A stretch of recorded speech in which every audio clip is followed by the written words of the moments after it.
नमस्कार साथियों, PCS simplify channel पर आपका स्वागत है। जो हम लोग डेली जनसत्ता संपादकीय देखते हैं, उसी में जो आज का लेख दिया हुआ है विज्ञान, पर्यावरण और प्रौद्योगिकी से संबंधित है। और बता दें कि जो हम लोग का यूपी पीसीएस का जो मेंस का सिलेबस है, उसमें जीएस 3 में प्रौद्योगिकी से प्रश्न बन जाता है। और वही देखें तो ये जो निबंध लेखन में जो निबंध जो लिखने के लिए आता है, उसमें भी देखें तो इस टॉपिक से निबंध लिखने के लिए आ जाता है। तो चलिए देख लेते हैं क्या है आज का। उससे पहले कल्पमेधा में देखते हैं क्या दिया है। एक अच्छे यात्री की कोई तय योजना नहीं होती है और वह कहीं भी पहुंचने के लिए हड़बड़ी में नहीं होता है। ये लाओ त्से का कथन है। क्या है कि तकनीकी तबाही की बढ़ती आशंकाएं, इस पर विचार करने की ज़रूरत है कि मौजूदा दुनिया में जब सारे कामकाज इंटरनेट पर आधारित तकनीकों और उपकरणों के हवाले करने की बात हो रही है, ऐसे में अगर नौबत किसी तात्कालिक शटडाउन की आती है तो दुनिया का क्या होगा। तो शटडाउन मतलब हम लोग जानेंगे और इससे क्या क्या भयावह मंजर हो सकते हैं। तो चलिए देख लेते हैं क्या दिया है इसमें। आज की दुनिया तकनीक की है। कंप्यूटर, इंटरनेट, कृत्रिम बुद्धिमत्ता, एआई जैसे उपायों ने हमारा कामकाज कई मायनों में देखा जाए तो आसान किया है। कोविड महामारी के दौर में दुनिया ने देखा था कि इन सुविधाओं के कारण उसकी चाल में कोई बड़ा व्यवधान नहीं आया है, मगर तकनीक पर निर्भरता का यह एक पहलू है। दूसरा पहलू वह है कि जो 19 जुलाई 2024 को दुनिया के सामने पेश हुआ। माइक्रोसॉफ्ट विंडोज़ पर चलने वाले दुनिया भर के 85 लाख कंप्यूटर एक दोषपूर्ण तकनीकी अद्यतन अपडेट के कारण क्या हो गए तो ठप पड़ गए।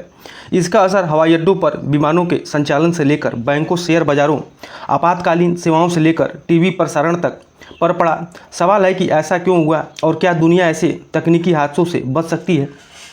आखिर ऐसा क्या हुआ कि एक मामूली अपडेट कंप्यूटरों के संचालन के लिए परेशानी का सबब बन गया।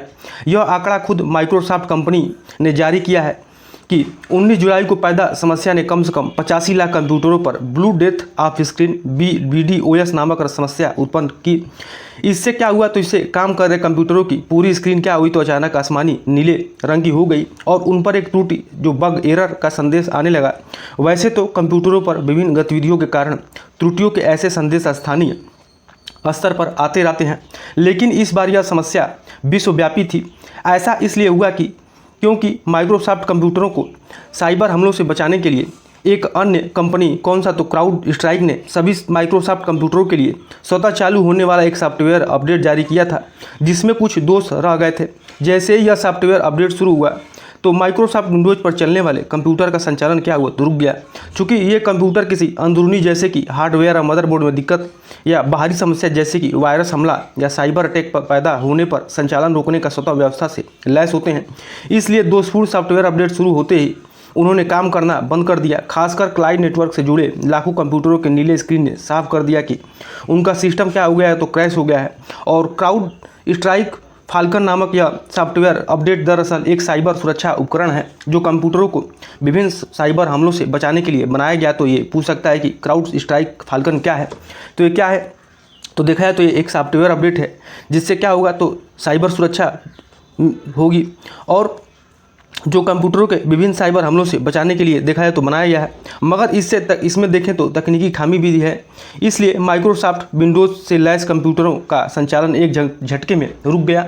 इस पर विचार करने की ज़रूरत है कि मौजूदा दुनिया में जब सारे कामकाज इंटरनेट पर आधारित तकनीकों और उपकरणों के हवाले करने की बात हो रही है, ऐसे में अगर नौबत किसी तात्कालिक शटडाउन की आती है तो दुनिया का देखा जाए तो क्या होगा। जिस कृत्रिम बुद्धिमत्ता को हर मर्ज की दवा बताया जा रहा है, वह कोई आसमान से टपकी नियामत नहीं है, बल्कि वह भी इसी इंटरनेट और कंप्यूटरों के संजाल पर टिकी व्यवस्था है, जिसे ज़रूरी नहीं है कि कोई हैकर या साइबर हमला पंगु बना दे, बल्कि हो सकता है कि उसके अंदर स्वतः संचालित होने वाली कोई दोषपूर्ण व्यवस्था ही ऐसा कारनामा कर दे और दुनिया ठगी रह जाए।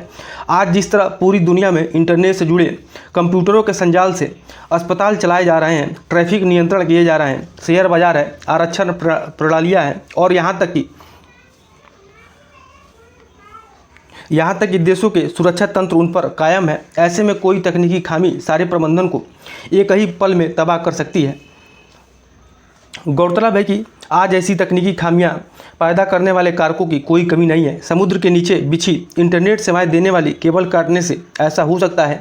बिजली जाने से सर्वर ठप पड़ने की दशा में यह स्थिति बन सकती है। सॉफ्टवेयर की गड़बड़ी का उदाहरण तो ताज़ा है, लेकिन किसी कंप्यूटर वायरस के हमले और दुश्मन देश के साइबर हमले की वजह से भी ऐसा हो सकता है। यह भी मुमकिन है कि जिन उपग्रहों सेटेलाइट्स के जरिए इंटरनेट या क्लाउड इंटरनेट सेवाएं मिल रही हैं, उन उपग्रहों के सौर तूफान की चपेट में आने से हालत बिगड़ जाए। कहने के लिए कंप्यूटर को वायरस से बचाने के लिए एंटीवायरस उपलब्ध है, लेकिन साइबर हमलों की रोकथाम के ढेरों प्रबंध है। लेकिन सॉफ्टवेयर अपडेट जैसे मामूली गतिविधि जब इतना बड़ा संकट पैदा कर सकती है, तो शेष तकनीकी आपदाओं के बारे में क्या ही कहा जाए।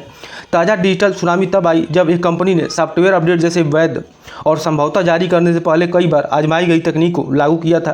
पर सोचिए, जब कोई शत्रु देश, हैकर या आतंकी समूह जानबूझकर दुनिया में कोई तकनीकी आपदा लाने में जुट जाए तो अंजाम देखा है तो क्या होगा। यह एक अजीब विडंबना है कि माइक्रोसॉफ्ट विंडोज नामक ऑपरेटिंग सिस्टम से चलने वाली लाखों करोड़ों कंप्यूटरों को साइबर हमलों से बचाते हुए उन्हें सुचारू रूप से संचालित रखने का जिम्मा टेक्सास अमेरिकी स्थित किसके पास है, तो टेक्सास अमेरिका स्थित क्राउडस्ट्राइक नामक जिस साइबर सिक्योरिटी कंपनी का है। उसी के एक सॉफ्टवेयर अपडेट ने हाल ही में इतनी बड़ी डिजिटल आपदा पैदा कर दी। तो किसकी जिम्मेदारी थी इसमें?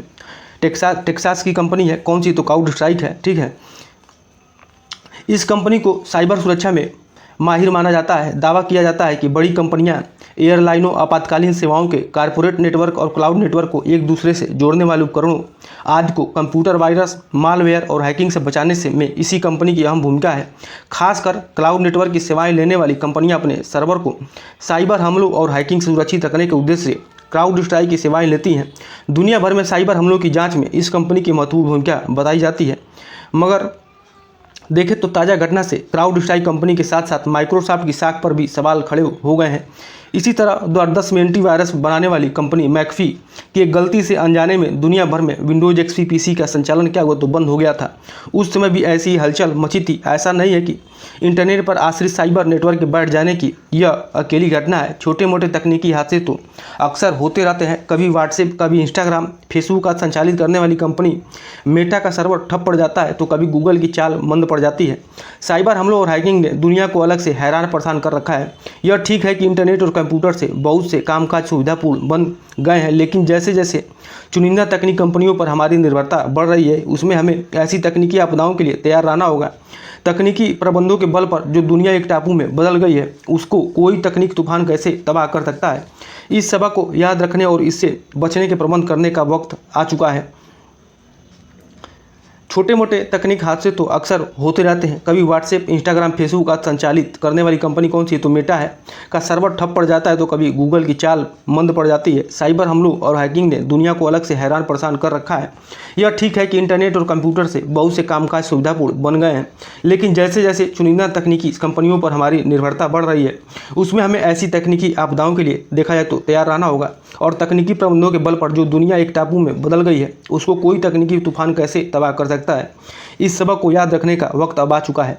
तो देखा जाए तो आजकल एक यही दिया हुआ था। तो आप लोग को अच्छा लगे तो ज़्यादा से ज़्यादा लाइक करिए, शेयर करिए, सब्सक्राइब करिए। ठीक है, तो आज के लिए इतना ही। बहुत बहुत धन्यवाद।